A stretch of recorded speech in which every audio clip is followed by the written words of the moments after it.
Hello students, welcome back to our class. In the previous class we discussed about nth term and what is the general form of nth term of an arithmetic progression.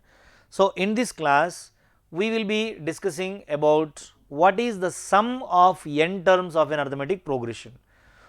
Suppose when you are given some 10 terms or 20 terms or 30 terms, it is not that easier to keep adding all the terms to get sum of some required number of terms. So, definitely we need an explicit formula to find out the sum to n terms of an arithmetic progression. For that, I am going to take the general form of an arithmetic progression. So, what is the concept that we are going to discuss now? We are going to discuss here is sum of first n terms of an arithmetic progression. Okay. Sum of first n terms of an arithmetic progression. For that, I am going to take what is the general form of arithmetic progression. Before this, I just want to recall you one very interesting, story behind this formula. That interesting story is before 400 years, one mathematics class is going on like this. Before 400 years, one mathematics class was going on like this. So, in that mathematics class, mathematics teacher posed one question to the students. Can anybody tell or find the sum of 1 to 100 natural numbers? How many natural numbers? 1 to 100. Then every single student started taking their pens as well as a white paper, piece of paper, and they are trying to solve, they are trying to find out what is the sum of 100 numbers. How they are writing? Some of them are writing like 1 to 10 numbers, and then 21 11 to 20, 21 to 30, 31 to 40, and so on, isn't it? And some of them are started counting by fingers. So, 1 2 3 4 5 6 7 8 9 10 11 12 13 14, and then going to the leg fingers also. But see here, most of them are taking more time to answer this problem, very much time. And after after 1 hour or 2 hours of the time period of time, and we are human, we are being humans, that we definitely do not trust on our answer. So, definitely we will see the next answer, the one who next to you. So, then we will definitely compare with our answer. If our both the answers are matching, definitely our answer is right. Otherwise, suppose if we both got different answers, then definitely I trust the one who got the answer. See, this is what the human psychology. Of course, it is interesting and funny, but here the one very interesting character has come into picture. What was that interesting character? The name of the character is Carl Friedrich Gauss. Who is that? Carl Friedrich Gauss. So, that small boy, he answered the given problem within no time. How he answered the problem within no time? What teacher asked? Teacher asked about the sum of 100 natural numbers, first 100 natural numbers. Then he answered the problem in such a way that 1 plus 2 plus 3 plus 4 plus so on, how many natural numbers? 100 natural numbers. That is why he has written 98 plus 99 plus 100. Okay. So, he just kept a name for this sum, that name is equal to some S, because he is going to find sum. And immediately he wrote the same sequence series of numbers in reverse order. Reverse order means what?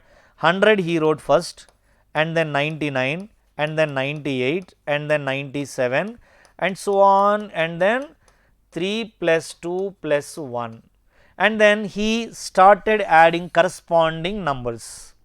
Corresponding numbers means S plus S is going to be 2S, 1 plus 100 101, 2 plus 99 101, 3 plus 98 101, and so on. Here also you get, of course, obviously 101, and here also 101, and here also 101. How many 101s are there?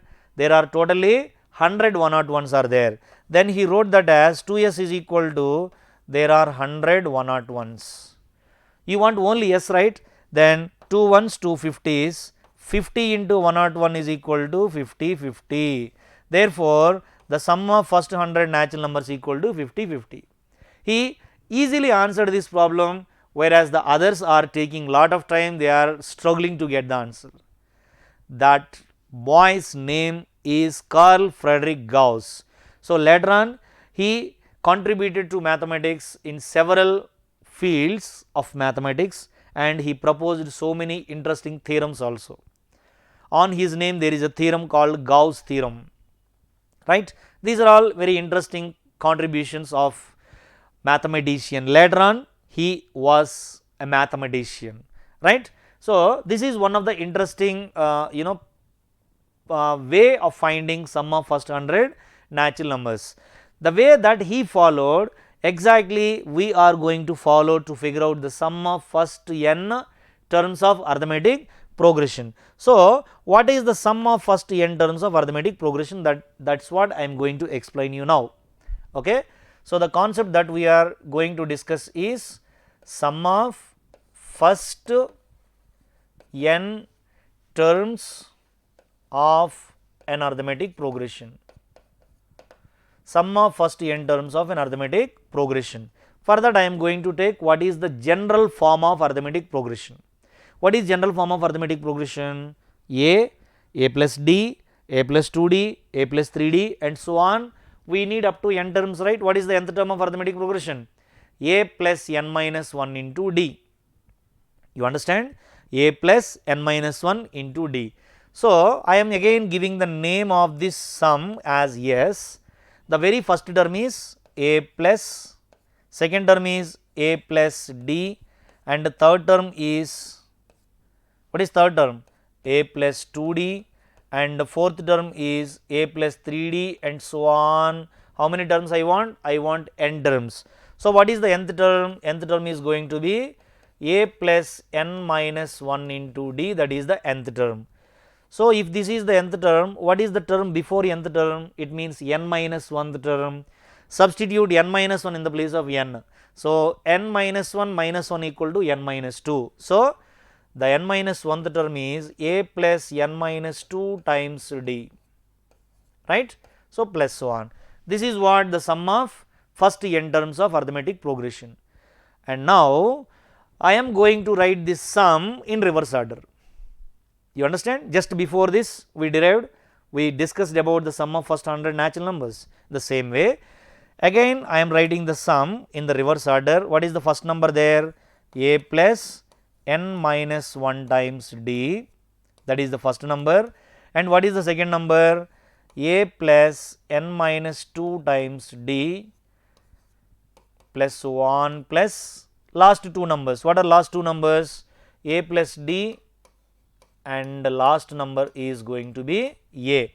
So, when you add the corresponding numbers of these two series, S plus S is going to be 2S, which is equal to A plus n minus 1 into D. You will have to add these two, A plus n minus 1 into D. There is 1A is equal to 2A. Since there is no D term in this, so that n minus 1 times D, okay, plus second term to second term. See, this is first term to first term and second term to second term means this is second term to second term, and then third term to third term, and then last second term to last second term, and then last term to last term. This is the way of adding the terms. So, when you add them, see second term to second term, A plus A is going to be 2A plus this is 1D, these are n minus 2D. So, n minus 2 plus of minus 1 or plus 1 only. So, n minus 2 plus 1 is equal to n minus 1. So, that n minus 1 times D. Of course, you get the same numbers, right, we have seen in before example. So, 2A plus n minus 1 into D, here also 2A plus n minus 1 into D and so on. Here also the last term is 2A plus n minus 1 into D. How many 2A plus n minus 1 into D's are there? Because we are adding n terms, we have n 2A plus n minus 1 into D's. So, therefore, 2S is going to be n 2A plus n minus 1 into D's, right. but we want Sn only. Therefore, sum of n terms of arithmetic progression is going to be transposed to that side, then it would be n by 2 times 2a plus n minus 1 into d. This is the formula for sum of first n terms of an arithmetic progression. What is that? S is equal to, S means sum of first n terms, you can even write Sn also. So, Sn is equal to n by 2 into 2a plus n minus 1 into d. This is sum of first n terms of arithmetic progression. Hope you understand. And I would write this Sn is equal to n by 2 into 2a plus n minus 1 into d, and let us see what are the interesting facts of this Sn. Okay. So, I would write Sn, sum of n terms of an arithmetic progression is Sn is equal to, what is that formula? N by 2 times 2a plus n minus 1 times d. Okay. Sn is equal to n by 2 times 2a plus n minus 1 into d is the formula for sum of first n terms of an arithmetic progression. And then if you once observe clearly, there is a partial portion of this formula is I think it is nth term of arithmetic progression, right. If I rewrite this, Sn is equal to n by 2 times 2a, writing it as a plus remaining term is n minus 1 into d, right. See, what is this a plus n minus 1 into d? This a plus n minus 1 into d is nth term of arithmetic progression. Yes, you can write it as n by 2 into a plus, this is nth term, so an, and you can even write this an as last term of arithmetic progression also. So, that you can even use the indication Sn is equal to n by 2 into a plus l, where l is equal to nth term, which is going to be a plus n minus 1 into d, right. This is about sum to n terms of an arithmetic progression. So, sum to n terms of arithmetic progression is Sn is equal to n by 2 into 2a plus n minus 1 into d, or Sn is equal to n by 2 into a plus an or a plus l. So, when do we use this formula for sum to n terms of arithmetic progression? So, definitely there is a use of this and sum to n terms of arithmetic progression. So, in which cases we use this sum to n terms of arithmetic progression? For example, you are given 50 natural numbers, 1 to 50 natural numbers. What is the sum of 1 to 50 natural numbers? Suppose you are asked the question, then how are you going to answer that? First, you will have to check whether that 1 to 50 natural numbers forms an arithmetic progression or not. So, if they can form arithmetic progression, then definitely you can use this formula. For example, sum of first 50 natural numbers. 50 natural numbers means 1 plus 2 plus 3 plus so on plus 50 is equal to how much? So, in order to find this sum of n terms of this arithmetic progression is called arithmetic series. Series is nothing but sum of terms. So, where first term a is equal to 1 and common difference is equal to 2 minus 1 is equal to 1. Therefore, what is sum of first 50 natural numbers? You can write it as S50. S50 means 50 is going to be the value of n. You know what is the last number? Last number is 50. So, that S50 is equal to how much? When last number means A50, A50 is given as 50. So, directly you can use this formula to find out this sum. S50 is equal to what? N by 2. N by 2 means 50 divided by 2 into a plus an. A is equal to first number, n is equal to last number, right. So, which is going to be 50 by 2 is equal to 25 times 50 plus 1 is equal to 51. So, 25 ones are 25. So, 5 to 25 5s are 125 plus 2 is equal to 127. So, the sum of first 50 natural numbers is going to be 1275. So, this way we can understand what is the formula for sum of n terms of arithmetic progression. Thank you.